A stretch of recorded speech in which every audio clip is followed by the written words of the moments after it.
What's up, everybody? Welcome to the Week 6 DFS MVP podcast. I'm your host, TJ Hernandez, the director of DFS at 4for4.com. As always, with my trusty co-host, Mr. John Daigle, Mr. Pat Kyren. Gentlemen, we've reached the 1/3 point of the season. How we feeling? There are mess out there. There are 6 teams on bye next week. That's how I'm feeling. I'm already excited about next Sunday.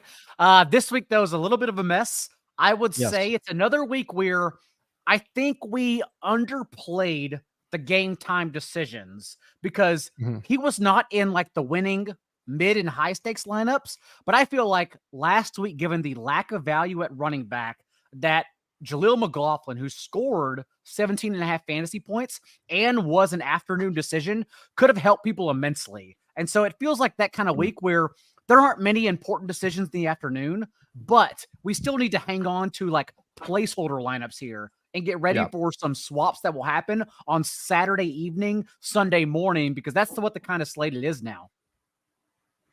Yeah, it's a pretty funky slate. We do got some weather as well.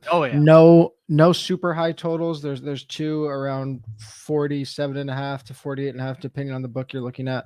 But there's also big spreads on those games. So we will definitely get into all of those as we do every week.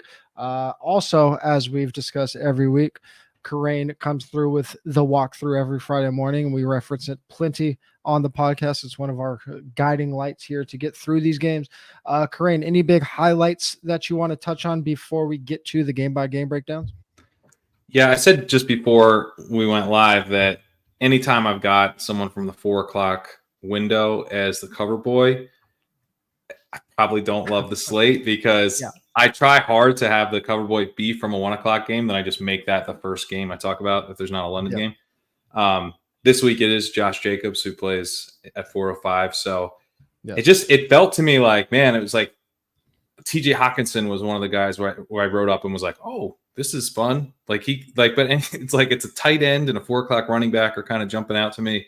It's definitely going to be kind of a difficult slate to find scoring, but I think that could be an advantage if you're playing kind of correlated lineups and kind of pulling some of those levers. Playing a little more contrarian maybe could be good this week. So gross doesn't necessarily mean bad, but that was probably the thing that jumped out. It didn't have one of these games where I was like, "Ooh, this is a really fun one," Yeah, anecdotally, it feels like the lower scoring weeks are when the sharps typically do better. I would hope we fall into that category of the sharps. In addition to weather and relatively low scoring totals, I mean, obviously injury carnage starting last week leading up to inactives that we're getting already today, which is, it's always nice to get inactives on Friday. It does let us parse through things a little bit easier instead of waiting till Sunday morning. But things like ownership will be very difficult to decipher this week. Before we get into it, reminder, in addition to signing up for Legendary Upside Walkthrough, if you haven't signed up for the 4for4 DFS subscription yet, that promo code YouTube still gets you 25% off at 4for4.com/plans. And also, once you get subscribed to 4for4, make sure you're upgrading your subscription to get access to the solver, the best optimizer in the game. Links to all of those signups are in the YouTube description. But let's jump right into it. As I mentioned, potential shootouts are actually the games with slightly lower totals this week, at least as far as the way we have them categorized, because those big totals are also big spreads as well. So the first game that we'll look at, Bengals versus Seahawks with a 45-point total. This is a game that is expected to have some rain and wind. All of those games kind of around that Great Lake area, looking like around 20-mile-per-hour winds with rain. Sunday morning, we will be using Daigle for our weather reference, so be ready for that, Daigle. But let's get into the Bengals side of things, Kyren. Last week we saw the Bengals have a breakout game against the Cardinals. Obviously, Jamar Chase just goes absolutely nuclear. And this week, they get a Seahawks defense that ranks 26 in schedule adjusted fantasy points allowed to quarterbacks. And it looks like the Bengals will be getting T. Higgins back. So is this an obvious spot where they keep things rolling, or could things like Seattle pass rush maybe slow things down a little bit more than we expect, especially with the wind and the rain?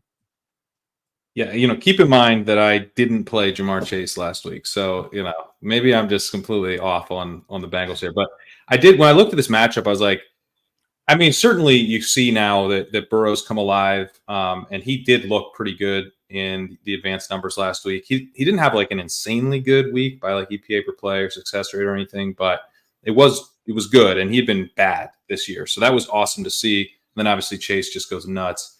But when you look at this matchup, the Seahawks are 4th in pass rush win rate. They're 5th in pass rush grade from PFF. They're getting quick pressure at the 8th highest rate. So they are going to pose more of a problem for Burrow than the Cardinals did. That pass rush could disrupt things a lot more this week. And the Bengals, they're 29th in pass block win rate. They haven't allowed quick pressure to super high rate, but that pass block win rate uses the player tracking data to track wins within 2.5 seconds. And it's done a pretty good job this year of kind of identifying spots where maybe teams haven't let up a ton of quick pressure yet, but they have the potential to. And so going against this strong Seattle pass rush, I think puts the Bengals in a little bit of a tough spot in terms of protecting Burrow. So it does at least set us up where if people are going to go to this game, going back to Chase, going to Burrow, we've got the weather maybe if we're going to be fading this game, and then we've got but they really do need to be back. They really do need to have found their form again, because this is a pretty difficult pass rush that they're going to be facing. The scary part about if you're not playing Bengals this week is that the Seahawks look pretty beatable on the back end. So if they hold up to this pass rush, they could go off again. Yeah, I mean, even if T. Higgins comes back, I think at least on DraftKings, Jamar is priced so far behind at least Tyreek and Kupp, like $1,000 difference basically, that I still think we will see ownership on him. And then Mixon is, I don't know how Mixon's ownership falls now that we have the Chuba and the Deontay Foreman plays, which we'll get to later. So that one was a little bit of question mark. I hate playing Mixon, and I played him last week. I try not to do this, but I'm like, I think I'm done. Especially in the same price range of Kyren now. It's like, right. Bro, you just take the guy who actually scores touchdowns. Like, yeah, I'm sick of these expected fantasy points, dude. Yeah. Give me the real ones. Yeah, it's a rough spot. I mean, even if people don't end up on Mixon, if we get like a, I don't know, 20% Jamar and a 5% T, even with the concerns about the weather and maybe that pass rush that Crane mentioned, are we looking at Higgins as kind of the obvious contrarian play here? Yeah. I mean, and also like part of the appeal of this matchup is the ability to win downfield against the Seahawks. Like that, if you can protect, the receivers can get downfield and win downfield. And that's what T. Higgins is. So, I think he at low ownership is pretty appealing. Yeah, I think that's going to be interesting too. And I mean, in general, we talked about this a couple weeks ago. I feel like the public tends to overreact to weather, where we do obviously account for that in projections. Any good projection models already accounting for that. So we want to make sure we're not double counting on those things, and obviously waiting till Sunday morning, we definitely know what's going on. But make sure you aren't double counting. But on the Seahawks side, Daigle, we're going to get maybe Mixon isn't as chalky now as we discussed, but we're still going to get a very low owned Seattle team across the board versus at least a couple chalky pieces on the Bengals side. If things go as we expect right now, are we fading a little bit of recency bias and maybe playing the Seahawks side with Geno, and I would say particularly Lockett with DK still kind of nursing that rib injury, or are you looking more at this as a Ken Walker boom spot? You could argue that this is the healthiest DK will be for the rest of the season. He came out over the bye week. It even told reporters that he's been dealing with this rib injury that we didn't know about since week 2. And it's really been ailing his play. A 17% target share to Tyler Lockett's 20%. And as you mentioned, for recency bias, given that Geno only had to attempt 20 pass attempts for their bye, because all they did was run over the Giants in a committee backfield approach, maybe this is the game they bounces back. The Bengals have been more susceptible in the passing game to the slot, to Tyler Lockett. But I'm also curious what DK Metcalf does, still with the higher depth of target, still being involved here as a concentrated passing game. It's only still him and Lockett seeing that they're still bottom 5 in pass play rate from 11 personnel. Jackson Smith and Jigba hasn't been used for smart routes or like sexy routes anyhow, still like within 5 yards of the line of scrimmage, but they're also not running 3 wide sets whatsoever as they promised so far. So it's still just 2 wide receivers. Noah Fant, like his yards per route run only look good because he had that 160-yard catch from Drew Lock. Other than that, hasn't done anything worth our time either. So we're still only looking at 3 players here, Ken Walker included. So it depends on how you view the total, what you think the Bengals do on offense. And yes, the Seahawks running game is a great pivot here, considering they're stuffing running backs, the Bengals are, at the league's lowest rate in the entire league, also allowing a league high in yards per carry and the highest rate of 10-yard runs so far. Maybe Zach Charbonnet gets a little bit of a boost here for being like a post-bye rookie bump. His share of the team's backfield touches increased in back-to-back games before they went off for their bye as well.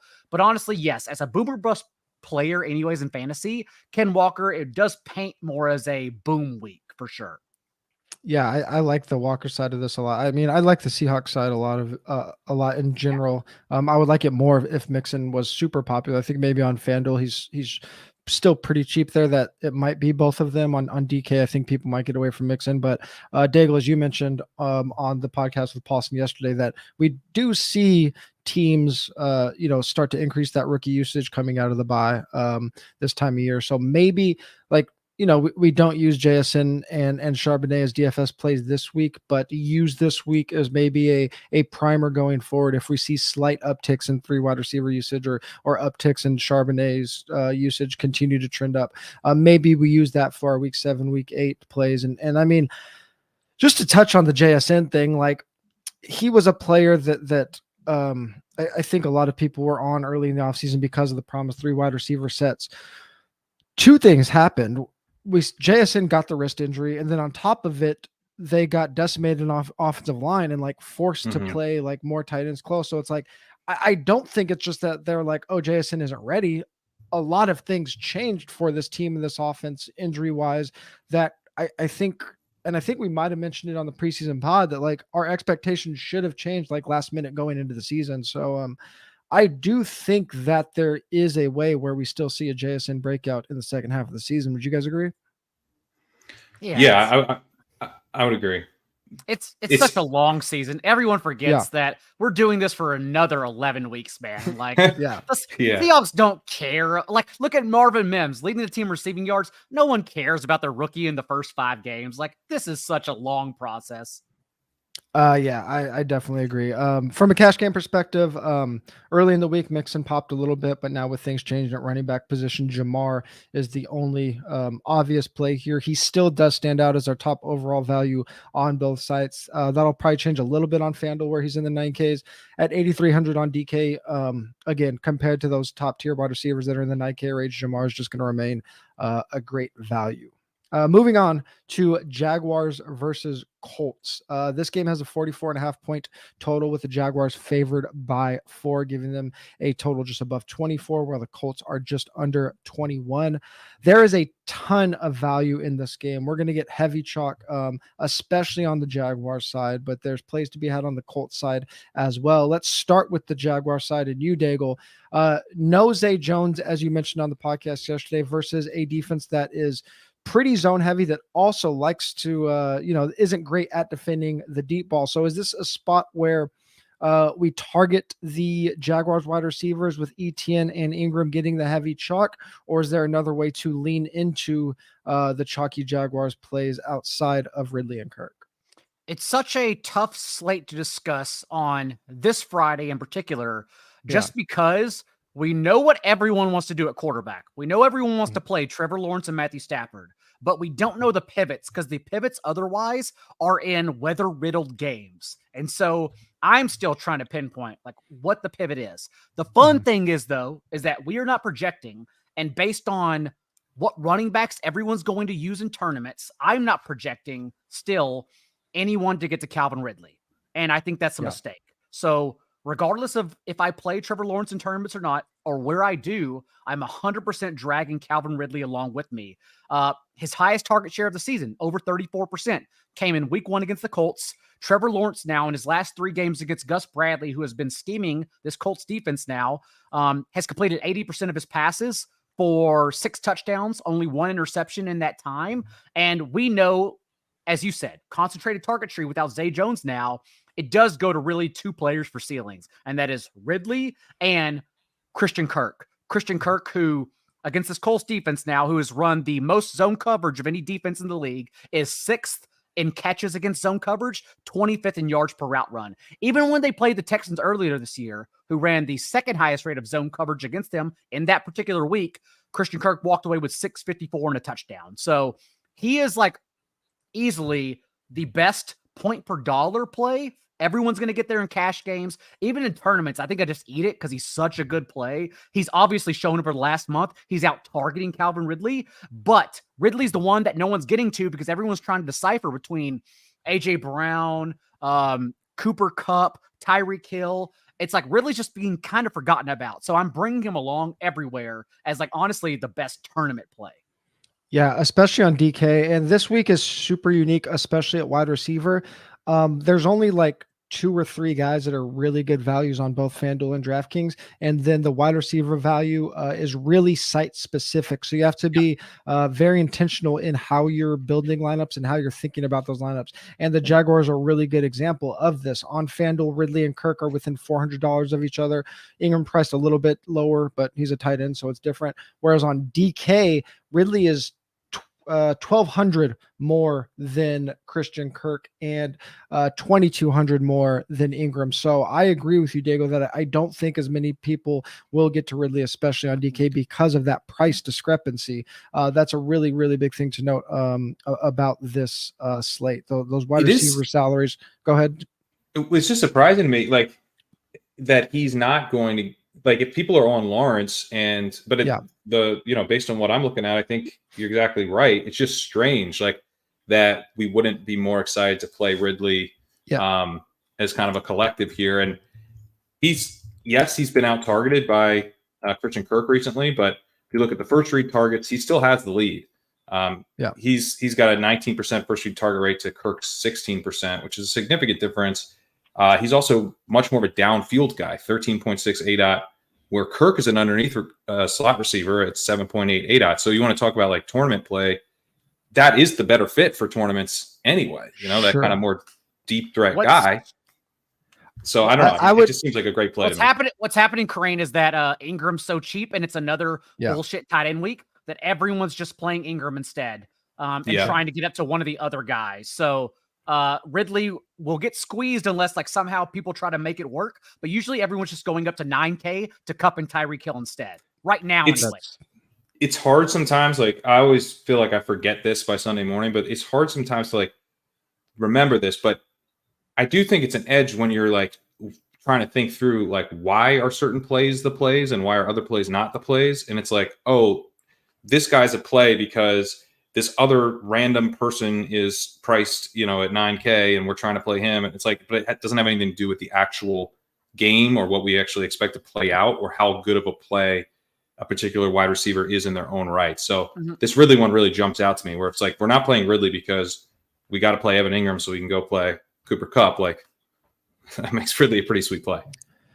And like Diego said, I think it has a lot to do with just that price discrepancy again, especially on DK, and the fact that like he's not just like, if people are just looking at targets or volume or whatever, he's not blowing the other guys away. So I do think when you combine the ability to play a sub 5K Engram or a sub 6K Kirk, along with these cheap running backs we're going to talk about, and get up to like multiple studs, I think people are going to kind of fall. I don't want to say it's a trap because they're good. They are good plays. But we just have a lot of mouths to feed on the Jaguars offense. And I don't think Ridley will be single digits, but I low teens, even below the teens, like the 10 to 12, I can see that definitely being the number that he comes in at. But let's look at the Colts side, Kyren, and the obvious thing, Anthony Richardson on IR. So how does this passing game play out with Minshew at quarterback?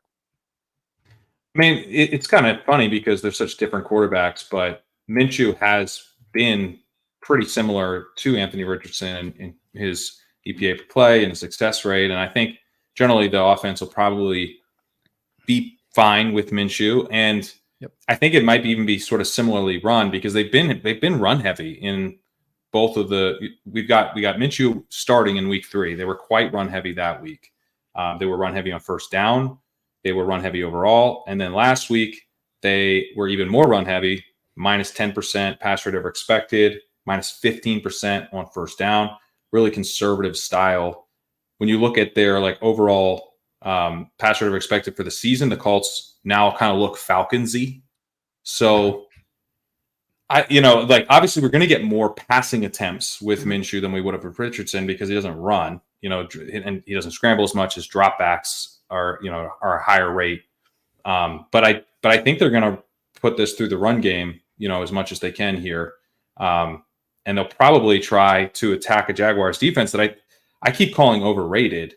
It's funny because I think one of the reasons they are overrated is that they got to play the Colts when they had Deion Jackson, is that they're the only team that's played Deion Jackson this year and will play Deion Jackson. Good point. And he was terrible in week 1. But now the Colts rushing offense looks really good. And then the other reason I think the Jaguars are overrated on the ground is that they rank 30th in run block win rate. So, the player tracking data is kind of pointing at them as not good in run defense. I think the Colts are going to attack a lot on the ground here. I think it's one of the ways that if we're trying to fade like Christian Kirk chalk and stuff, like that's one of the ways this game doesn't really get there, is that it's just not that much passing volume because the Colts are run heavy and effective at running the ball, which feels very plausible to me now that they've got Jonathan Taylor back and Zach Moss is playing really well. Is there a scenario, and I like your analysis of the Jaguars defense being a little overrated because they do look like one of the most obvious pass funnels if we look at for schedule adjusted fantasy points, but again that looks at team level points, and as Crane mentioned, that team, the Colts that they played early in the year, wasn't the same team. Is there a universe where we can get to Jonathan Taylor, maybe something in the millie? Because again, we are going to have mega chalk on the Jaguar side. People are probably going to get to Downs. I think a fair amount of people are going to get to Pittman as well. Yeah. I mean, they're not just going to let Zach Moss get 20 touches when they just paid Taylor, right? Like, do they go right back like to like a even split this week? Do they ease Taylor in, or is there a chance that like they just give it over to Taylor this week? I really don't think they can take Moss off the field. Like at most, it's a 50-50. We know, like there's no doubt Jonathan Taylor's going to get more touches, but they can't remove Moss altogether because he's been too good. Only Bijan Robinson has more 10-yard carries than Zach Moss this year. The most rushing yards the Titans had allowed was 67 yards, and then Zach Moss paced them for 165 and 7 yards per carry. And yeah, I know there's a little bit of like tier tart narrative around there. That's fine. Like, yes, they allowed over 6 yards per carry when he was out the game and defensive tackle for them. But like one defensive player still doesn't matter that much, especially like that kind of player for Zach Moss to run all over you. He's been good all year long. So they just can't. Like, they literally cannot remove him from this offense. Yeah, I don't think they can this week. I think you'll probably see like 60-40 in favor of Moss, maybe 50-50. But it's one of those things like if we were like sleeper agents for Jonathan Taylor and we were, going in and we got to like direct this, we would put Moss in the lead and then we would hope that he failed. And then as soon as he fails, it's Jonathan Taylor show. Like, that's how I think they're going to. And I think basically like they probably are sort of biased towards wanting to get Jonathan Taylor out there in a sense, but that's how they'll do it. Like, as soon as Moss isn't amazing, he's not the starter anymore. But it does strike me as like, coming off that performance, how do you, like, for locker room purposes, you can't just be like, all right, Moss, thanks, bye. It's also a 3-year deal, and we're talking about week 5 of year 1, 7 days after he signed it. Like, I don't think they're too concerned about it when one running back is doing so well. So more touches for sure. But like Kyren said, I really think like 60-40 in favor of Moss, which would be an uptick from Moss handling 25 of 32 touches. Yeah, it's double for Taylor. He was at 19% last week. And TJ, like, I don't even know where this comes from. Like, it's such a good story, honestly, because Moss was not this player. And through No. or not even 5 weeks, like through 4 games now he's played, he's been awesome. Like literally, he's been awesome, and I don't know what happened. He really has. Yeah. So if we're assuming like double-digit ownership for basically everyone relevant on the Jags, and then if Pittman and Downs are even sniffing double-digit ownership, like, is there even a way to get unique in this game? I don't know. I genuinely don't think Pittman and Ridley catch double digit. I honestly think Ridley's going to be single digit, and Pittman even less, because they just get lost. When we start talking about like the 3 chalk running backs that are all priced under 5K in particular so it's site specific, but on DraftKings, let's say 3 running backs, all who are going to catch ownership under 5K, and you have to parse between them. And some people may even play all 3 of them. I just think that leaves enough money on the table to get lost in that mid-tier value of wide receivers. And I like a few we'll talk about later, but I really think Pittman and Ridley just get lost. What do I have Ridley at here? We got. I think Ridley's. I honestly think Ridley's like 3 to 7. Yeah, I guess that is it on a Friday. That's what I'm guessing. Yeah. That actually 8,300 like on DraftKings is still so significantly under, like, and matching Jamar Chase, Tyreek, and Cooper Kupp. Puka also, everyone wants to try to swing in doubles. Puka's only 8K. Like, Ridley's the one who kind of gets squeezed because everyone sees cheap Engram and cheap Christian Kirk. Yep. Cash game perspective, Lawrence, Etienne, Engram all projecting as top 3 values on both sites at their position. Kirk projecting as a top 3 wide receiver value on DK. Minshew is actually the top quarterback value on DK, and Josh Downs stands out as that punt play on DK. So again, lots of cash game action and ownership coming from this game. Another game, and like this one, we're kind of squeezing in just because of limited options. Like, again, there just aren't a lot of high totals, and this is another weather game. But Vikings at Bears does have a 44-point total, which relative to the rest of the games is notable. Vikings are favored by 3 with a 23.25 total. Bears at 20.25. Another game that could be affected by rain and wind. Kyren, start with you. With Jefferson out, do we have an obvious beneficiary? A lot of people are going to look at Osborne and Addison, but maybe Hawkinson gets an uptick as well. Or is this a situation where we see the Vikings start to slant a little bit more run heavy because Jefferson is such a big part of that passing game? Yeah, I mean, I do think that they're going to go more run heavy. I noted before they played the Panthers that we saw them go conservative, not like super run heavy, but a balanced approach in a few games last year. And they were against non-playoff teams, and they were wins for the Vikings. So going against the Panthers, I was like, they're gonna play this conservatively, which they then did. And I think we could see them do that again in this game, especially if there's weather concerns. So you have that. Like, they're not. I use this chart in the walkthrough a lot that shows teams that are kind of dictating the pass, where they're passing when they have low expected pass rates. These are teams like the Chiefs. This is the Chiefs. They have a low expected pass rate in most of their games, but they still pass a ton. The Bengals are sometimes like this. The Bills are sometimes like this. The Vikings are always in these scripts where they're forced to pass, and then they do, right? So they're not hiding. They're not like the Falcons would. They're not going to like just refuse to be in a shootout. They will be in a shootout. But I don't trust the Vikings to make games shootouts.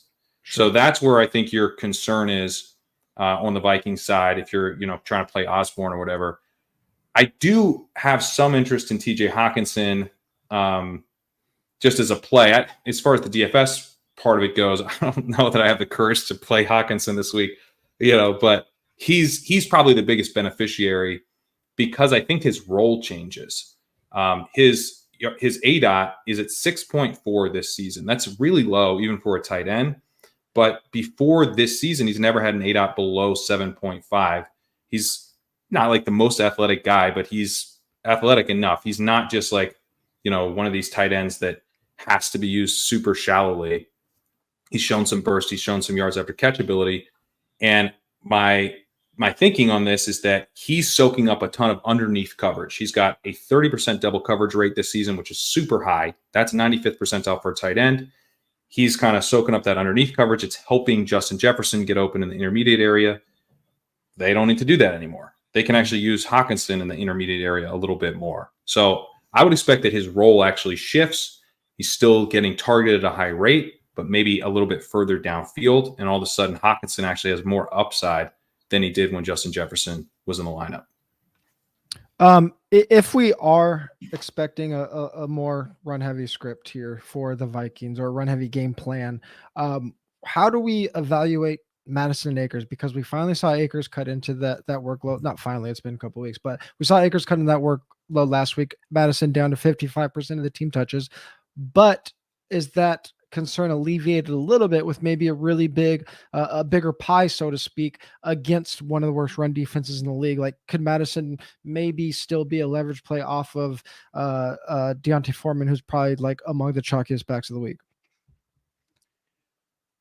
I suppose so. I mean, he hasn't been terrible. It's just so fragile because he's losing routes now to Akers. So it feels very fragile to me, but I don't think it's crazy. I know do you have TJ a take on Madison. Yeah, I know TJ. We look at running back production against the Bear for fantasy as a whole. My issue is that running backs are getting it done in the passing game, but the Bears' run defense has actually been good. Like, they're holding running backs to 3.6 yards per carry. Where running backs have been getting it done is they're averaging 66 receiving yards per game and 10.5 yards per catch. And now we have two running backs splitting that pie. So I still think it's pretty useless, honestly, considering Alexander Madison through his first three games was averaging 81% of the team's backfield touches. And the last two, Madison 72%. And then this past game, a season low 55%, because it's become more of a timeshare between him and Akers as we expected. So I think that's too thin in this contest. Yeah. If we were getting Foreman mega chalk on a weak running back slate, I would like the leverage play.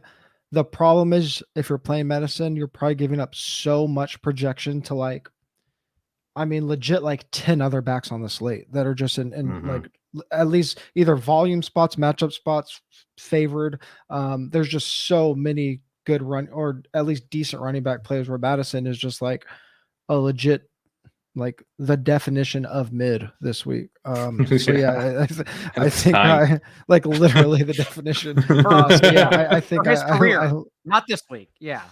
Oh man, poor guy. Speaking of running back production, Diggle, we got Khalil Herbert to IR. Roshan Johnson is going to be inactive, still in concussion protocol. So how are we handling this Deontay Foreman shot? Because it's not a great matchup. Minnesota has kind of been a pass filter, but we're getting a $4,400 running back that last year, when given 15 plus rushes, averaged 17 plus half PPR points. That's RB7 numbers right now. I think he'll probably be in that like 15 to 20% range. Kind of hard to tell right now. Maybe he gets way more popular, but I think him and Chuba do kind of cannibalize each other a little bit. Maybe everyone just plays both of them. I'm not really sure yet. But how do you analyze Foreman here? And I'm still counting. I know everyone doesn't want to. We'll explain when we get there, but Amari DiMercato needs to be in the mix for everyone here, especially when there are 3 4K running backs and everyone's forgetting about one of them. But for Deontay Foreman, it's just the type of profile I hate, because he only has 15 receptions over his last 3 seasons in the NFL. So we're not going to get that. Not only that, but it's going to be muddy and rainy. So maybe you start arguing more carries for him, but he was also just a front runner for the Panthers last year. He averaged 24 rushing yards in their 10 losses and 93 rushing yards in their 7 wins. Like, they only leaned on him in the second half when they had leads to pad that. Do you think the Bears will have that big of a lead? Maybe they will, because they've changed their offense. Like Justin Fields, even the most designed. Justin Fields had more design carries on Thursday night last week than he had in his first 5 games this entire year. Like, they just changed the offense altogether, which also takes away from Foreman too if they keep that up. Yeah. So I don't know. I'm torn, especially because he will be chalk. He'll definitely be played. He'll be overplayed most likely. Yeah. And just as a player, I don't want to target because I don't think he gets receptions either. I don't know, man. I'm fighting. I'm struggling with it. I don't know that I'm struggling with it. I'm going to try not to play him. Good. It reminds me a little bit of Rashad Penny. What week was it where there was injuries and it's like, okay, here we go. We're going to see Rashad Penny. And then it's like Boston Scott, and it's like, oh, right. They don't like this guy. They don't. they have him as a healthy scratch every week. And then it's like, now we're forced to use him and we like him. So we're excited about that. But D'Onta Foreman, I don't really get it because he seems good to me, but the Titans didn't hang on to him after his run with them, right? They prioritized Dontrell Hilliard and they let him go. And then he lands with the Panthers and he has a good run with the Panthers and they immediately let him go. And then he goes to the Bears and we're all excited and he's a healthy scratch all year. So I don't know, but I would not be shocked at all if it was just a bunch of Darrington Evans in more of a passing script or something. Like that's on the table, I really wish it wasn't, but I think it is. Like they're just going to feed him now because they don't have anyone healthy. Like they don't seem particularly inclined to play him. And then we also have Chuba Hubbard, who's been the running back too. He's been on the field all season. Like that, I feel much, much more confident that he's going to be able to just scoop up a whole backfield to himself than a guy like D'Onta Foreman. So obviously this could burn me. I do personally think Foreman is talented, and I don't really understand why he's been a healthy scratch all year, but the situation just feels reminiscent of other spots where I was like, oh, right. Why did I think this team would do what I wanted instead of what they've signaled all year? Yeah. Just from a straight projection standpoint, he's probably not going to project way over the field. Obviously the price tag is what's going to get people to him. I want to touch on one more thing on this game. Diggle, you mentioned the combination of weather and Fields getting more running plays. So I think intuitively, a lot of people might say, well, because of the weather, they're going to throw less. That means Fields runs more rushing for him. That's the intuitive thought. Is he actually hurt by the weather this week?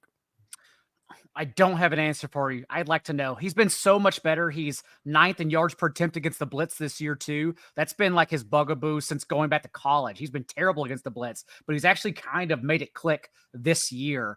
But the weather is really what throws me off here. It's one of those games where I would be all in on, honestly, if it were not for how bad it is in Chicago. Boots on the ground. It's raining right now. It's supposed to pour all through Monday afternoon. It is absolutely miserable outside. And as we know, only Soldier Field and FedEx for the Commanders. Those are the two absolutely worst fields. They don't put tarps on. They literally just let it be muddy and sloppy. We saw Fields last year in week 1 in that monsoon against Trey Lance and the 49ers. He threw 2 touchdowns, but still didn't get there in fantasy. And Christmas against the Bills, when it was snowing, sideways snow, -3 degrees. He had 119 yards, 1 passing touchdown. Also was under 20 rushing yards yet again. So I don't know. I really don't know, but we're projecting with a top 3 ceiling. It's something I keep looking at. If Foreman comes in 40% and genuinely, maybe he does. I could see myself playing Fields and J. Moore instead. I definitely could. I need a little bit of weather. I need the market to move that total instead of dropping 6.5 points since it opened as it does now. I just need a little bit of some whales to point me in the right direction. Can't we just bet on the game to fail? That's what I was going to say. I didn't know if we just didn't have a projection for Darrington Evans yet, but no, DK actually doesn't have it. DK doesn't have a salary for Darrington, so it's going to be really funny if he does score a couple touchdowns. That's an edge, man. I swear, Michael Wilson was not in the big board, the pre-draft underdog best ball tournament, and he would have been higher drafted in Best Ball Mania if he'd been in the big. But because he wasn't on people's radar as a person who exists, it actually held him down. So I think literally not having Darrington Evans in the player pool will probably boost Foreman a little bit because he's the only person. That's super interesting because he is in the FanDuel player pool, so that's super interesting. From a cash game perspective, all the negative things we just said about Foreman at 4,400, starting running back, we're going to play him. Yeah, cash is a different game. We all know that. People are going to be asking about Addison and Osborne. I think both of their floors are so low that I probably am not playing them in cash, but Addison does project as the better value on FanDuel. Osborne on DraftKings is a better value. As I mentioned, the wide receiver value is all over the place between the sites this week. So just be very, very cognizant of that. The other two big games are the games with the big totals. They are the highest totals of the week from a game standpoint, but again, big spreads here. So we'll start with the Dolphins favored by 13.5, 30.5 team total in a game with a 47.5 point game total. The big news on this one, at least today, is Miles Sanders is out. But before we get to that side, let's start with a team that also lost their running back, Daigle, in the Dolphins. How does Mostert's projection look with now we got Achane out? It looks like Jeff Wilson will be not going to play. Not going to play. So what are we looking at? Do they just give everything to Mostert, or do we see like a Salvin Ahmed still come in and get some run a little bit? Is Chris Mostert Brooks a 20 touch dude? Last I saw, Kyren, right? Wilson is doubtful, or has he already been ruled out? I didn't see. Okay, I believe he's not going to play. If he's out. McDaniel said too he would be even if he plays, they would limit him to quote 25 reps. He meant 25 snaps, but also like that doesn't matter either. We don't care about running back snaps. We care about running back touches and whether you earn your touches. Just moving forward for the entire industry. Listen, anyways though, I still care about snaps. I don't care about snaps. Everyone tries to put Salvin Ahmed like in this role that we already have evidence of that he's not. Like, even in week 1, Raheem Mostert had 19 touches. Ahmed, the only other active running back, had 3. Ahmed is not a thing. Chris Brooks is not a thing. Maybe they are if it becomes a 40-point blowout. Otherwise, again, we have evidence they are not. We don't care. It's all Mostert. And in order to get to the point where Ahmed or Brooks has like a fourth quarter garbage time role, you still have to get to that point. You have to build that 40-point lead. So we play the best plays. And so that brings us back to Mostert, of course, and Tyreek Hill and Jalen Waddle. And that's, again, without Jeff Wilson, where it stops for the Dolphins, because we tried Durham Smythe. We've tried Julian Hill. We tried Braxton Berrios and River Craycraft. Even Mike McDaniel says, you are not good. You do not get touches. And we've eliminated everyone else. That's why the Dolphins have the 7th highest rate of targets to their backfield, because Achane and Mostert are good. And that's more important than getting Braxton Berrios and Craycraft targets. So do we see, so instead of trying to figure out like where does all the Achane touches go? Do these guys get behind Mostert, get more touches? Do you see the Dolphins going back to like a little bit of what we saw last year where, and we saw it start last week. Waddle saw his target share go way up last week. Do we see Waddle and Tyreek get like huge target shares this week? A lot of touches to them. And is Waddle kind of the guy that we're looking at if we're getting single digit Waddle and like 20% Mostert and Tyreek? It's what I like betting on.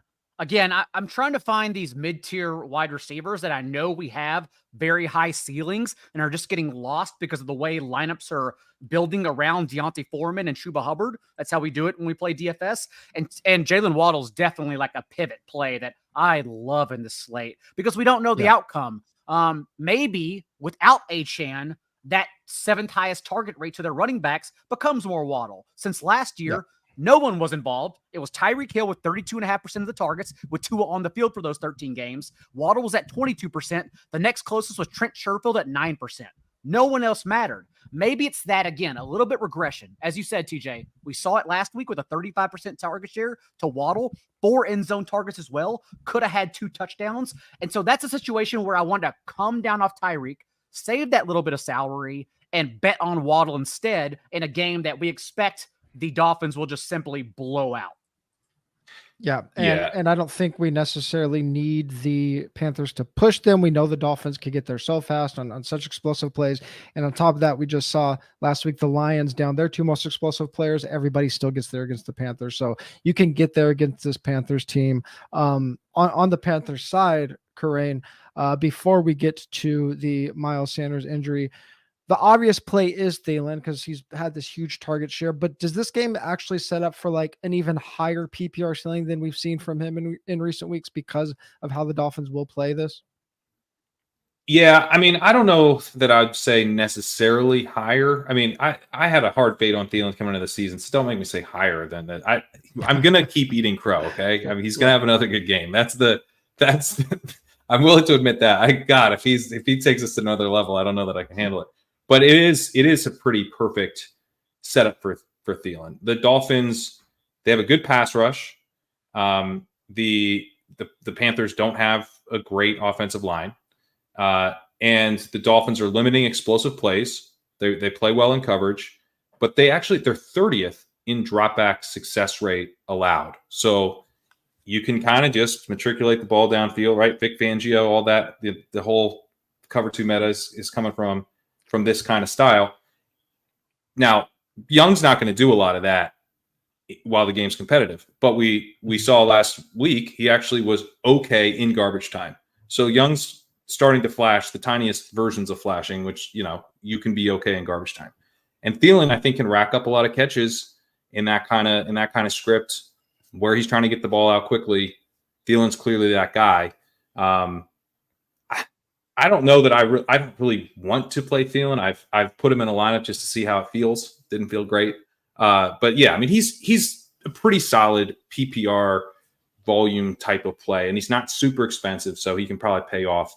And I guess, you could do something like Mostert, Thielen and do that and kind of play it as the Dolphins lead type of script. Sure. I think the edge, Kyren, is probably in playing both Thielen and Hubbard and onslaughting this game, right? Because I think what's going to happen is everyone only tells themselves we can only play one Panther, right? Only one can get there. That's how I felt immediately.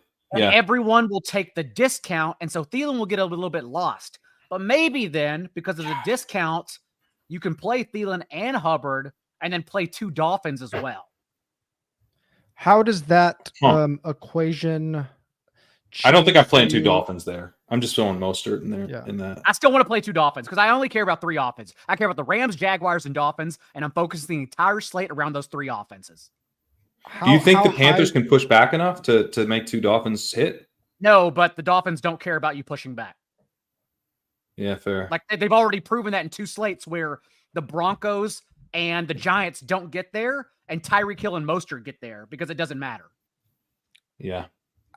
At what point do you make Chuba the slam dunk over Deontay Foreman in terms of ownership? If we get right now, ownership. Sorry. Yeah, no. I agree with you that's the side I want. But I mean, if these guys come in like similar ownership, it makes me love Chuba less. Whereas if we get like 30% Deontay and like 15% Chuba, I don't know. How does that happen? Possible. I don't know how that happens. Yeah. But Chuba catches passes. They're going to be throwing. They're going to be dumping off. Good this year too. He's been good. Actually really good. Yeah. The team has had him active. That seems positive. Like this strikes me as one of those ones where like, if I want Chuba to be less owned than Foreman so badly, there's almost no chance that it happens. Right? The field is too sharp. Like I don't think they're going to give me this. I think Hubbard comes in more personally, but I don't know. Yeah, I think they're both over 25%. I just middled it with the projections today just because I had to hurry up and get something up. And I'll dive into it like way deeper tomorrow. But these slates we've traditionally seen, like people are just going to build with both of them, and they're both going to be like close to 30, I think. From a value perspective in this game, Mostert is still the top running back value on DraftKings, even with all of the late injury value. Waddle is a top 2 value below $7,000 on FanDuel. And Thielen is a top 4 DraftKings wide receiver value. Miami viable on both sides because of the big spread, but they are expensive. So they're DST. If you could fit them, sure. But usually in cash games, that's tough to do. Moving on to the final game that we have listed to talk about. The Rams have a 27.75 total, favored by 7 against the Cardinals. The game total here is 48.5. So Kyren, start with you looking at the Rams side. With Cup back, we now have a matchup against a really vulnerable Cardinals defense. And as you mentioned in the walkthrough, this could be a spot where we see the Rams get super aggressive in terms of their passing rate. How do you see that playing out with what looks like just a pretty cemented 3 wide receiver core now? Yeah, I mean, I was I didn't give Sean McVay enough credit. I thought he would play Van Jefferson still, and I would make me mad. But then he played him one route and traded him to the Falcons. So, like, way to go, Sean. This is great. I'm loving this. We get Tutu Atwell as, like, the actual downfield threat now who can draw targets and actually beat people deep, as opposed to Van Jefferson, who was literally just drawing double coverage occasionally, and that was helping the Rams out, but not helping us out at all. And then you've got Puka Nacua and Cooper Kupp, who are just going to be peppered with targets over the middle of the field. And I think they're going to attack the Cardinals through the air this week. I mean, the Cardinals are terrible. They have a terrible pass defense, but they can't get to the passer. So it's just like a perfect spot for the Rams, because the Rams don't have a very good offensive line. They're not protecting Stafford well. The only reason that they wouldn't want to attack this pass defense is if they felt like they couldn't protect Stafford. But I think they're not going to have a problem with that. So, and the other nice thing about their offense is it does flow through these two intermediate and shallow target earners in Kupp and Nacua. So they can get the ball out quickly. Stafford has a really high first read throw rate, right? He's getting the ball out quickly to his playmakers, pretty shallow on the field. So even if there was a pass rush, I wouldn't be super, super worried, but there isn't. So yeah, I really like this. I want to play Stafford. I mean, Daigle nailed it. Like, that's who I want to play this week. That's the quarterback that just jumps out. I want to play multiple versions. I want to do Kupp and Tutu. I want to do Puka and Tutu. I think Tutu's probably going to be in the mix for me.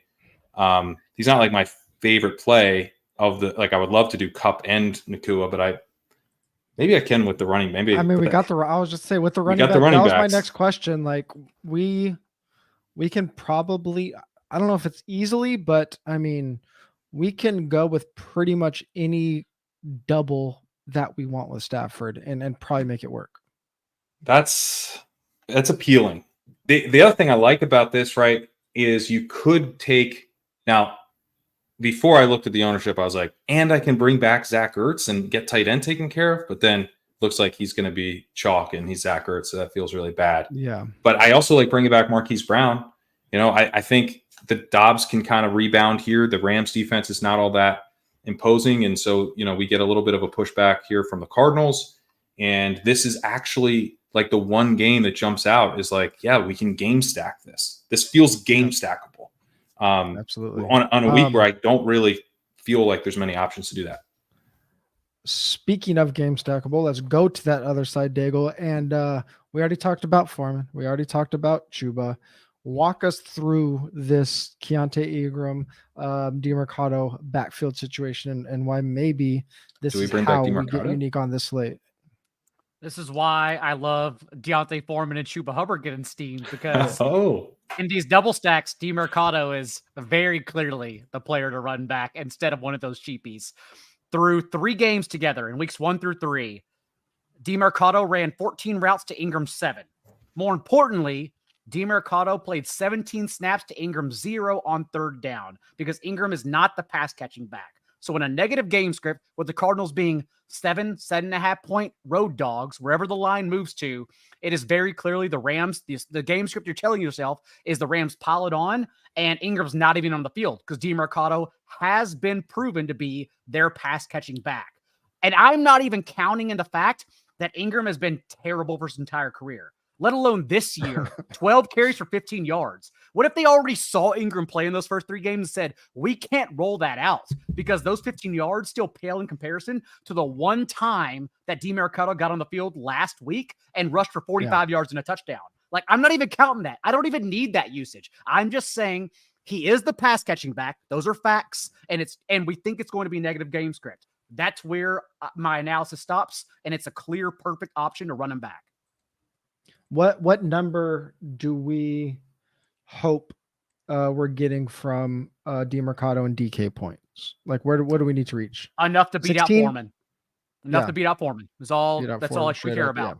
Yeah. And Foreman, as we already said, doesn't catch passes, doesn't earn targets. DeMarcado does. That's all I need to know. Yeah, that the ceiling would be the concern for me. Is am I burning a running back spot and then not getting enough ceiling out of it? Yeah, I mean, if you're getting, what is he, 49? Yeah. If you get 17 points out of 4,900 at 1%, I think you'd probably get there. I mean, he's not going to get everyone's already. I mean, we saw the reaction whenever Keontae Engram was named at the top of the depth chart, which people still care about. I don't know why. But like, again, the fact people even picked him up on waiver wire for redraft leagues only, that was baked into the process, was Engram playing the entire time. Because again, DeMarcado is their pass catching back. So the fact that now everyone's worried about Engram being there, I think that's great for his ownership. Like, he is the better play over Foreman because it's so much easier to get there on targets, which again, Foreman does not have. Yeah, I like that we do have at least some kind of pivot off of these two cheap running backs, because when there's just like two obvious cheap running backs and everyone's playing them, like, it's probably my least favorite slate to play. Especially because I like that we have Marquise Brown is yet again going to be a cash game play, TJ, because he's like cheap. DraftKings just refuses to budge him. It doesn't matter. He Yeah, had it's crazy. 31% of the team's targets the last month, and they're just keeping his salary the exact same. Yeah, he's staying as one of the top values. On FanDuel, they've bumped him up.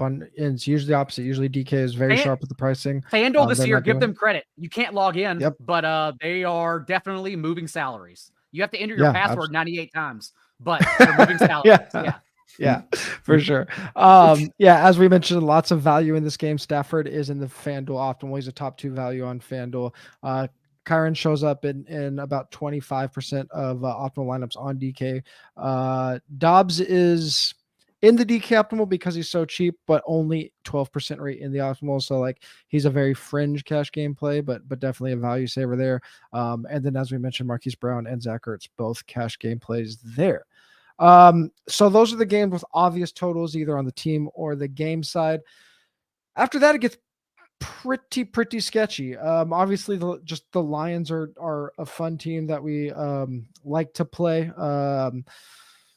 Texans Saints looks pretty gross. Falcons Commanders could be okay. Eagles are the Eagles. I don't know. I'll just throw it to you guys. Daigle, is there a game that stands out here that you are looking at outside of the ones we mentioned? I'm trying to figure out how to play the Falcons Commanders, because like, where the Commanders leak all their production is on explosive plays. Like, that's all we care about for fantasy is explosives. But the Falcons still have a passing game issue. And so, although Ritter is cheap, it's like, well, I don't think we need the salary. Maybe at the beginning of the week, but with the running back injuries, we don't need to get there. Drake London, we'll talk about at the end. Still an amazing play getting lost in this slate. But overall, it's just hard. Like, even the Commanders allowing the 3rd highest rate of passing touchdowns through the air. Commanders games have averaged a total of 54 points because Sam Howell, all he does is keep the ball, get sacked, and then the Commanders have to keep their foot on the gas the entire game and just throw it. There's also like one clear option, Logan Thomas, they love. Everyone else kind of falls through the cracks. But honestly, you would think like that game being indoors in a week where 7 games are littered with weather, like the environment should be really good. I just don't have it pinpointed how to play it just yet. Yeah, I mean, I would think by this point, after 5 weeks, that it should seem pretty obvious that we should at least be throwing a handful of lineups with any defense against the Commanders like every single week. And Falcons are still coming in with a really low DST ownership projection. I mean, they are priced up a little bit, not a little bit, they're priced up, but I mean, a sub 5% defense against Washington every single week, I think, is the play. I hate that we're at a point in DFS where Logan Thomas and Kyle Pitts are still going to draw some ownership. Logan Thomas is a good play. I mean, he is a good play, but I don't want to play 12% Logan Thomas. I want to play 2% Logan Me Thomas. neither. That's fair. Crane, is in any of these games pop to you? I think the Eagles, you said the Eagles are the Eagles, and that is my case for them here. Yeah. But it's also that this is not a slate with a ton of quarterback upside, right? We don't have Mahomes. Yeah, absolutely. We don't have Josh Allen. We don't have Lamar.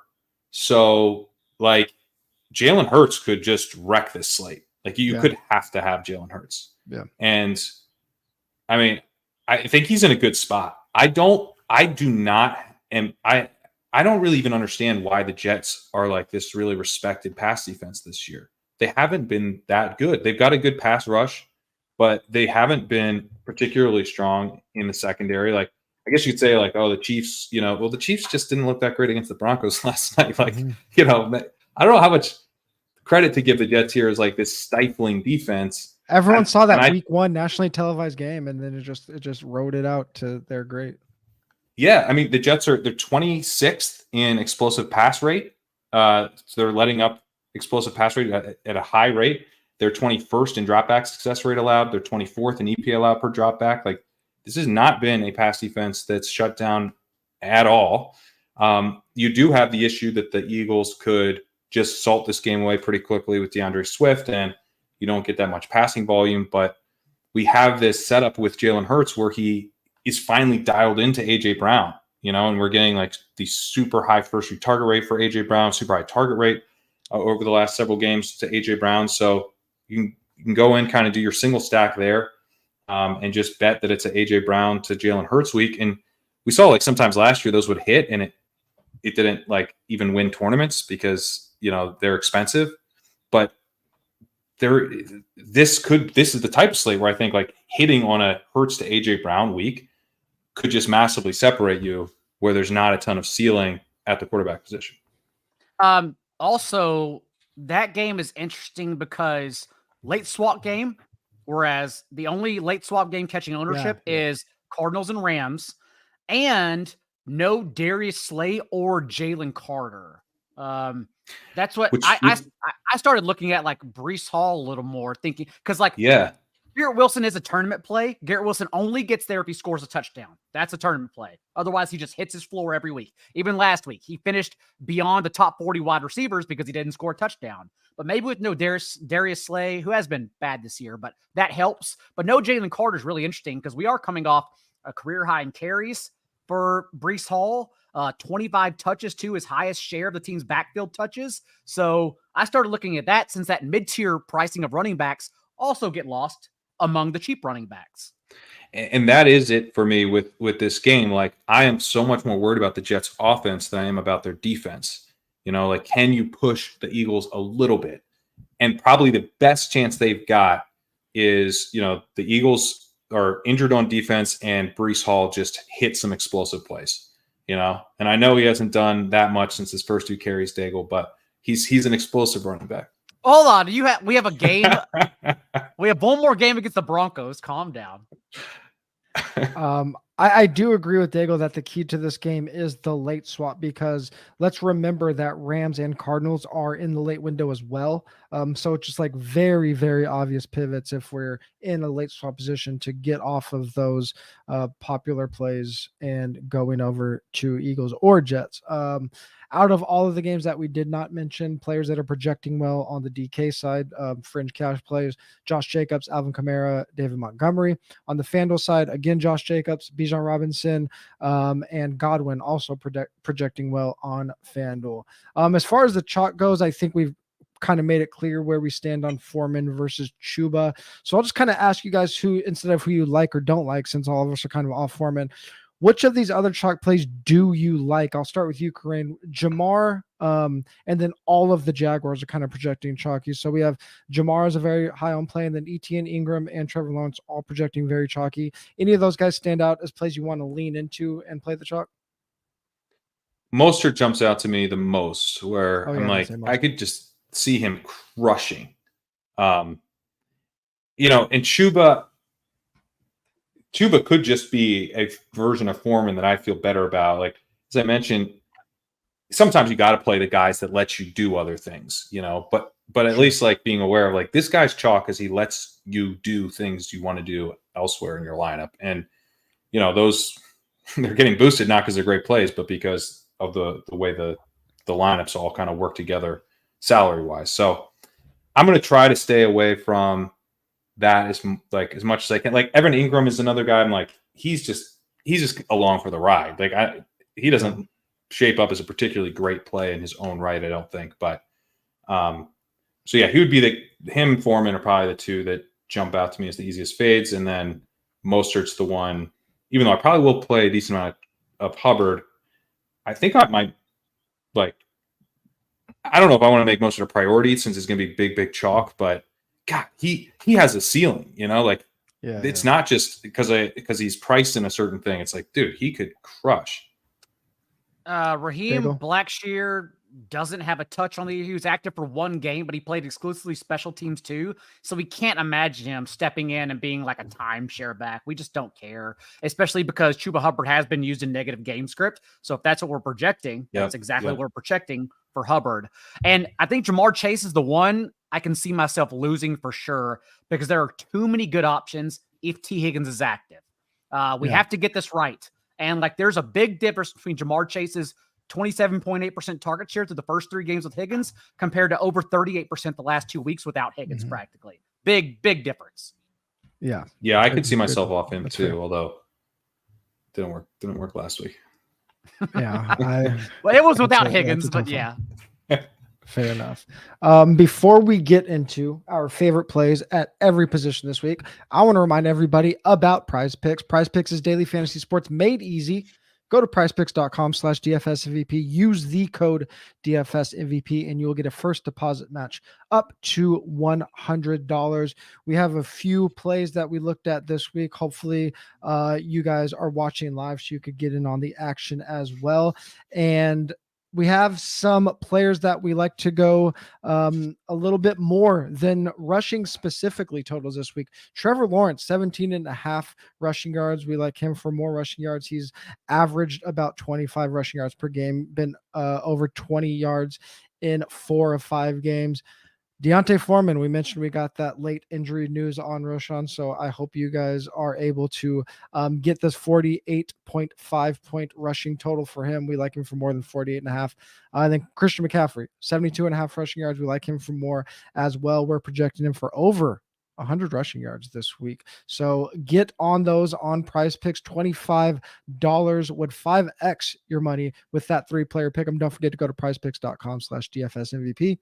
Use the code DFSMVP for a first deposit match up to $100. Prize Picks is daily fantasy sports made easy. All right, let's get to our favorite plays of the week. Pat, let's go to your quarterback of the week. Jalen Hurts. I kind of already made this pitch, but he could just be that quarterback that separates this week. And and a slate where we're not that excited about a ton of stuff, getting that right could make a big impact. Yeah, players that can lap the field are always really good plays, and I think that is a good point, one that we just didn't like harp on too much. But that floor ceiling combo that Hurts has is pretty much unmatched. Daigle, we haven't talked about this game at all, so tell me a little bit about your favorite quarterback. First off, Crane is making really good points because the way I've been trying to play the slate so far, that's why I haven't been able to figure it out just yet. That's why the article will come out tomorrow morning instead, is because I'm really trying to, I don't mind the chalk. I'm really just trying to get my core away from the chalk, and then I can eat the chalk because the chalk are objectively good plays this week. So how do I do that? And Jalen Hurts, AJ Brown, Breece Hall is very interesting. Has me thinking a lot.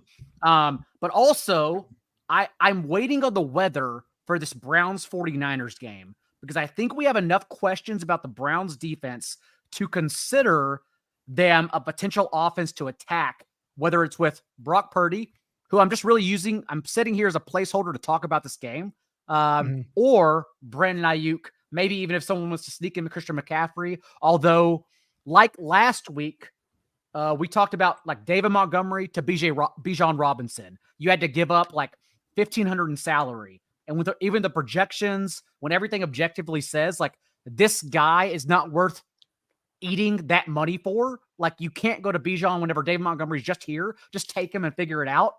That's probably what's happening with Christian McCaffrey. It probably is worth getting lost on because of what you're losing whenever you spend $4K more for him as opposed to like these 2 cheapy running backs. But for that game, it's interesting because the Browns haven't been tested. So far, they had injured Joe Burrow, who threw for 82 yards because he didn't have a calf, Kenny Pickett and Ryan Tannehill. And then their one test all year, Lamar Jackson pasted them for 9.7 yards per attempt and 28 fantasy points. Now it's Brock Purdy in this 49ers offense that has scored over 30 points in every single one of his starts. Like, I don't know if the Browns defense is good enough to stop the 49ers offense. And if that's the case, and the weather holds, which again, I don't know just yet, we have to wait for it until Sunday morning, then everyone could pop here. And more importantly, that goes back to Brandon Ayuk.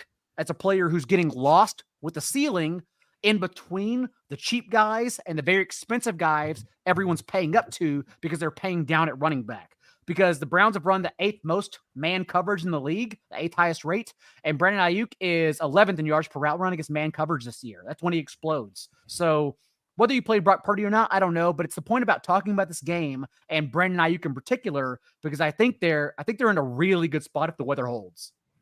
Yeah, this does feel like one of those spots where we get to Monday and look at the results and just realize we are dumb because we had the best team playing against a very mediocre team, and because their team total wasn't super high, we just let them fly under the radar. But they are just good and could just blow the doors off anybody they play. So I think that's a good call. I'm glad we brought that up because we didn't touch on that game. I mean, and cash, it's pretty easy. Trevor Lawrence is the top value at quarterback. Pretty clear cash game quarterback, as I mentioned earlier. Everybody on the Jaguars is projecting for ownership. You can just play Trevor Lawrence and just get all the points from that team. Another game that we haven't really touched on, Kyren, who's your favorite running back this week? Yeah, David Montgomery, who was about to wreck the slate last week as big chalk. But then the Panthers just couldn't push back at all. We get Craig Reynolds in the fourth quarter. But Montgomery has been good. Like, he's been very consistent. He has a really strong success rate, but he also is showing a bit of explosion. I think Jahmyr Gibbs is a fun player. I'd like to see more of him, but like, there's no reason for them to force that. And there's no reason for them to force that in matchups where they can just run the ball down the opposing team's throat. We know the Lions want to do that. They've been very clear about that. It shows up in the stats. It shows up when Dan Campbell's doing pressers. Like, they want to establish the run, and they're going to be able to do that against the Buccaneers this week, who rank 29th in rushing success rate on defense. They're dead last in PFF's run grades. They're dead last in run stop win rate. This is not a good run defense. My hope is that the Buccaneers can push back a little bit on offense, but that the Lions control this game throughout. We get that just literally a run back of last week's mega chalk David Montgomery, except he's not mega chalk this week. He'll be owned, but not massively owned. I'm seeing him at potentially less than Josh Jacobs, and I made Josh Jacobs the cover boy. But partly I did that because I was like, we're just coming off a David Montgomery week. Like, let me pick someone who's a little more interesting to talk about.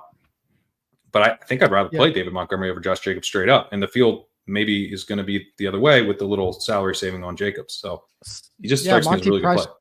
Monty priced up as RB5 on FanDuel, RB2 on DK. Now that is at a 2K plus discount to Christian McCaffrey, but still relative to the rest of the field, Monty is priced up this week. Sam, one thing. Also a true game time call. I'm kind of looking out for that because if he's out, Amon Ra could be the argument that Jamar Chase was last week, and that the targets literally don't go anywhere else. Like, no Jahmyr Gibbs, no Sam Laporta. It only goes to Amon Ra from that point forward, and he'll be under roster. One just quick note on Montgomery as well is that, like, if you play Montgomery and like Mostert together, even though those guys won't, both of them will be owned. Mostert might be mega chalk, but if that means I'm not playing either of the punts, and so if I can then, like, maybe that's gonna be tough to figure out exactly how I do it, but like, if I can figure out a lineup where I just don't play either of those guys, but I'm using two running backs who I think have really high ceilings this week, and probably won't be owned together a ton because a lot of times they'll be owned with one of the punts. That's an interesting starting point. Yeah, that's nobody's going double pay up at running back this week. Daigle, we talked about this game, but we actually didn't touch on the running back much. So talk to me a little bit about this RB you like. I think the best thing about Kyren Williams is that you don't have to play him with Stafford. He is the pivot. Right. Kind of like a Travis Etienne, although if you want to get a little cute, although I think it's going to be maybe a cash game option is Lawrence and Etienne.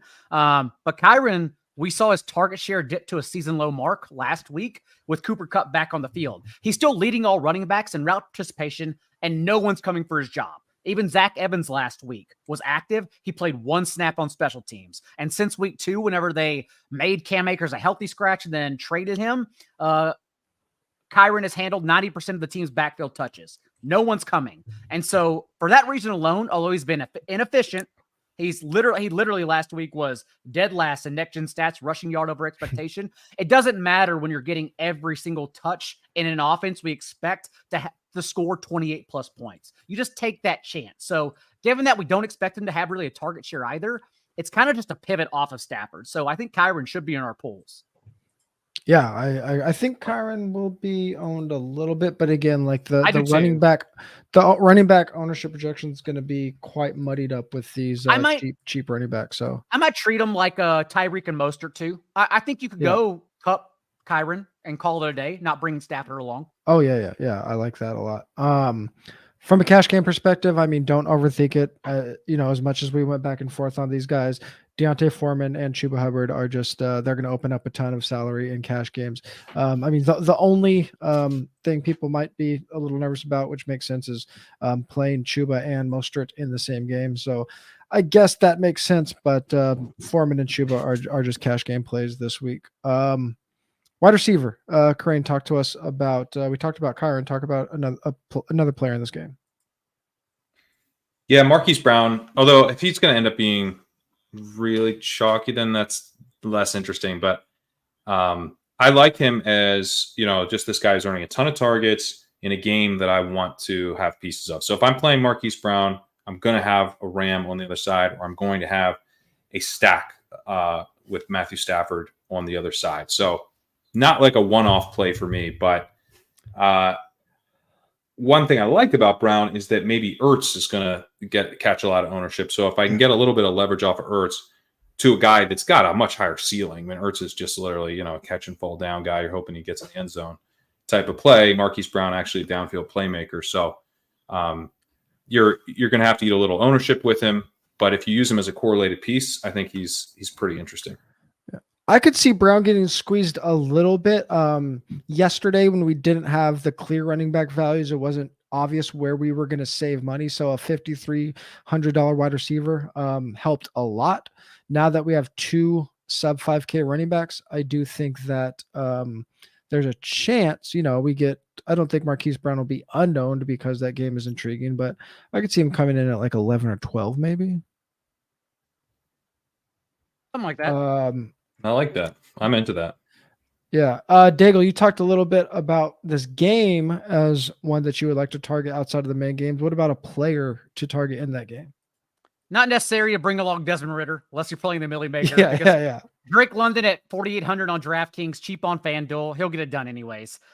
Just look at what the Commanders have done. Again, allowing explosive plays, in particular through the air, to opposing wide receiver ones. Marvin Mims, 113 to touchdown. Stephon Diggs, 8 catches for 111 yards. A.J. Brown, 175 and 2. And then last week on Thursday night, DJ Moore, 230 and 3. Drake London has been over 20% of the team's targets in 3 of his last 4 games. He's the most consistent option in that passing game. So given the fact that's where the Commanders are leaking production, I think Drake London definitely gets lost, and he's an amazing play in this slate. Yeah, sub 5K. I mean, if people are playing 4K wide receivers, I mean, I guess it's just Josh Downs, really, maybe some KJ Osborne. So, I mean, as a one-off, that definitely makes sense. From a cash game perspective, as I mentioned earlier, Jamar is our top value on both sides right now. On DK, he's still priced well below that elite tier of wide receivers. So I still think we just put him into cash games, especially on DK, because he does just fit that value profile that we like a lot in cash games. Let's go to tight end. And Kyren, you mentioned that we want to see if Tampa Bay could push this game a little bit for Monty. Interesting way they could maybe do it at tight end. Yeah, Cade Otton is, not an inspiring play. The reason that I selected him, though, is that he's coming off 92% route participation, got Mike Evans banged up. Maybe there's some additional targets here for Otton. He hasn't really flashed anything as a target earner, but I'm trying to keep it cheap at tight end. That's kind of the bigger thing here. Like if I can do a Dave Montgomery, Cade Otton mini, cool. If I'm gonna play Chase, maybe I make that a double with Irv Smith or something. Like I've got to take care of tight end cheap. I don't think there's really anything. I mean, Laporta's banged up. Hawkinson's, I think, a little too expensive for me to want to go there, just given that game environment. So I'm just looking for like ways that I can keep it cheap at tight end, and Otton is a cheap tight end. Otton is a salary pivot off of Ertz, Thomas, and Kyle Pitts, who could all be in that fringe double-digit range. Detroit is a pass funnel. Mike Evans expected to play, but hamstring has relatively high re-injury rate for wide receivers, and we also see whether they come back right away or after a couple of weeks, even though they had the bye in there, roughly about a 20% fantasy drop off in that game that they return for wide receivers. So even if Mike Evans is active, it's not going to be, in all likelihood, the Mike Evans we saw the first few weeks of the season. Going back to that Drake London mini correlation Commanders Falcons game, Daigle tight end here. I'm just going to suck it up and play Logan Thomas because he has the ceiling. They are literally scheming him as if he's Travis Kelce. And as we know, Logan Thomas isn't here for a long time, but he's here for a good time whenever he's available. When he in games he hasn't been injured in or returning for, which is 2, he led the Commanders in targets in both games. 27.5% target share in week 1. Last week on Thursday night, 22% of the team's targets. And it's an easier matchup than last week, believe it or not. The Falcons have allowed the 3rd most points per game to opposing tight ends. So I'm eating like this 12 to 15% chalk because Logan Thomas, like literally at salary, is the best play on the board. We did get a Cade Otton in the comments, so there you Kareem go. shakes his head. Yeah, I don't have much pushback. It's just what a state of affairs that we're happily playing Logan Thomas chalk. Like what's happened as a top 5 play? Yeah. It is a beautiful thing. On both sides, from a cash game perspective, if you're going to play a pass catcher from the Jaguars, Evan Engram is coming in quite significantly lower salary than both Christian Kirk and Calvin Ridley. He is one of 4 players with 8 or more targets in the last 4 games. So there is some volume there. You're getting him cheap. I mean, tight end is just gross. He's not like dirt cheap. So if you want to pump more, it's fine. But he is our top value at tight end on both sites. DSTs you guys like, Kyren? I liked your Falcons call a lot, but I'm gonna say the Colts. The Falcons they're expensive enough that I'm gonna have trouble getting there. I think the Colts aren't cheap, but I like the idea of playing the DST against the cash game quarterback, against these plays that I'm not super psyched about, these Jaguars. Yeah. Plus, I don't think the Colts have a good pass rush. They got lit up by the Jaguars in week 1, so no one will want to go there. And you're going to get passing attempts against. So, that's how we score fantasy points on defense. And Lawrence has made some big mistakes throughout his career. Like he's a little bit of a boom bust quarterback. So just hoping there's some busts this week. Throw a pick 6, Lawrence. Yeah, I know. I asked you guys earlier how we get unique in this game, and the most obvious answer was just the defense plays good, and I didn't think about it. So I mean, yeah, there it is. There's 4 chalky players knocked out by one in one fell swoop with the DST. So I like that call actually. Daigle, this is the preview to everybody's favorite Discord question. Who's Daigle's defense this week? Well, slowly the favorite Discord question is becoming who is the Little Caesars lock of the week. Yeah. As the chat has taken that role on, but the not the pizza lock of the week. Like, dude, the Vikings just lost Justin Jefferson. Of course, the bottom can fall out. And here are the Bears in a sloppy game, the second lowest price of any defense. We already talked about how they have a good run defense. Like, just play the Bears. Just suck it up. Play Jonathan Foreman and correlate them with the Bears. Yeah, and they're the awesome thing is they're a punt defense. So I actually just like punting with the Bears on both sides. 3,200 FanDuel, 2,500 DK. We only have 12 attempts for Kirk Cousins last year without Justin Jefferson on the field. So like take this however the hell you want to, but he averaged 5.8 yards per attempt with a 58% completion rate. Like they lost the offensive player of the year. Sometimes it's that simple. Yeah, I'm rolling with the Bears in cash as well.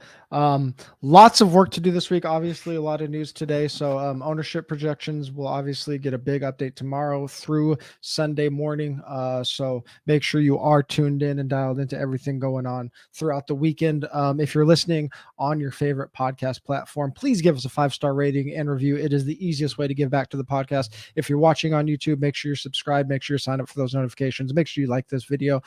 As a reminder, in the YouTube description, we have links to sign up for all of our specials. We have that promo code. YouTube saves you 25% off the 4for4 subscription. Have a link to upgrade to the Solver Optimizer, and of course, a link to Legendary Upside, where Kyren is giving that wonderful walkthrough that we talk about every week, as well as a bunch of other content weekly. Kyren, remind everybody what you got going on at Legendary Upside right now. Yeah, legendaryupside.com. You can get a narrated version of the article, which is a game-by-game preview on the Legendary Upside podcast. I do a free preview of the narration. Premium subscribers get a private podcast feed, and you can listen to the whole thing. And yeah, Josh Jacobs, who I didn't really mention on the show, is the cover boy this week. I think he's set up for a potential revival game where some of the efficiency that he's flashing as a receiver might actually translate to rushing efficiency for like the first time all year in a matchup the Raiders should control. So if you want to read more about that, head over to legendaryupside.com and sign up. Yeah, and if you guys want more of us, you can obviously get all of what we're doing on X/Twitter.